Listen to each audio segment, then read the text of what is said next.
ফাহাদের সাথে এখন আমরাও বাচ্চা হয়ে গেছি। নতুন, নতুন পার্কে যেতে এখন আমাদেরও খুব ভালো লাগে। আসসালামু আলাইকুম। সাথীস ব্লগের নতুন একটি ভিডিওতে আপনাদেরকে ওয়েলকাম করছি। ফাহাদকে রেডি করে দিলেই ও খুশিতে যেন একদম পাগল হয়ে যায়। মানে বোঝা যায় যে ও কোথাও যাচ্ছে। তো যাই হোক, আজকে একটা নতুন পার্কে যাব। তো ফাহাদকে নিয়ে আমরা রওনা দিয়ে দিলাম। এই পার্কটা আগে কখনো যাওয়া হয়নি। তো এই তো আমরা পার্কে চলে এসেছি। আর ফাহাদ তো কি খুশি বলার বাইরে। এন্ট্রান্সটা খুব সুন্দর ছিল। যতই ভেতরে যাচ্ছিলাম দেখতে এত সুন্দর লাগছিল, পার্কটা এত সাজানো গোছানো আর এত সুন্দর গাছে ভরা। আর এত বড় একটা পার্ক, এখানে অনেক অনেক রাইড ছিল, বাচ্চাদের খেলার স্পেস এই পার্কটাতে অনেক বেশি ছিল। তো ফাহাদ তো ভেতরে ঢুকেই বালুতে নেমে গেছে আর খেলা শুরু করে দিয়েছে। এদিকে আমি ঘুরে ঘুরে দেখছিলাম পার্কটা। খুব বড় একটা পার্ক এবং খুব সুন্দর, একেবারে পরিপাটি একটা পার্ক। তো চারিদিকে অনেক অনেক খেজুর গাছ এবং বিভিন্ন রকমের গাছ ছিল এবং অনেকগুলো রাইড ছিল বাচ্চাদের খেলার জন্য এবং অনেক বাচ্চারাও ছিল।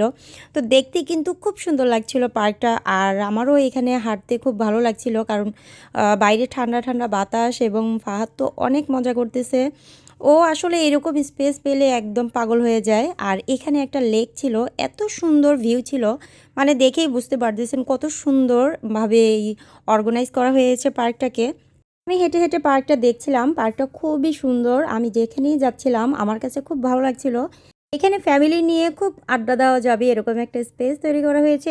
আর এদিকে আরেকটা লেক সাইড ছিল, দেখতে খুব সুন্দর লাগছিল, মানে ভিউটা অনেক সুন্দর। তো আমি হাঁটছিলাম আর পার্কটা ঘুরে ঘুরে দেখছিলাম। ফাহাদ তো তার বাবার সাথে খেলা করছে।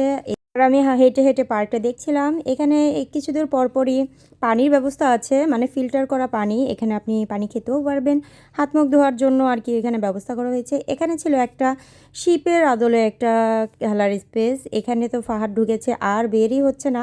তো এই ছিল একটা মসজিদ।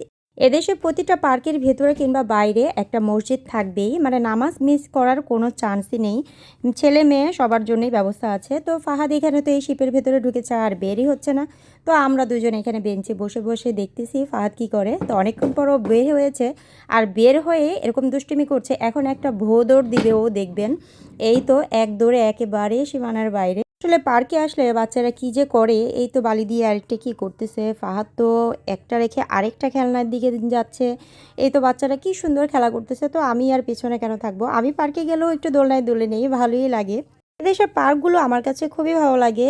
আর ফাহাদ তো অনেক অনেক মজা করে এখানে আসলে, আমারও খুব ভালো লাগে। আর গরমের দিনে তো আসা যায় না, তো এই শীতের দিনে কিন্তু ওয়েদারটা এত ভালো থাকে যে বাচ্চা নিয়ে আসলে খুব ভালো লাগে। তো ফাহাদ এখানে একটার পর একটা রাইডে চড়তেছে, দোলনায় দুলতেছে। ওকে তো নিয়েই যেতে পারছিলাম না। অনেক কষ্টে ওকে নিয়ে গাড়িতে উঠি আর ও গাড়িতে উঠি ঘুমিয়ে পড়ে। এত দুষ্টামি করেছে যে একেবারেই ঘুমিয়ে গেছে। যাই হোক, আমরা একটু নাস্তা সেরে নিলাম, সাথে ছিল চা আর বার্গার। আলহামদুলিল্লাহ খুব মজা করে খেয়েছি। সবাই ভালো থাকবেন, সুস্থ থাকবেন। আল্লাহ হাফেজ।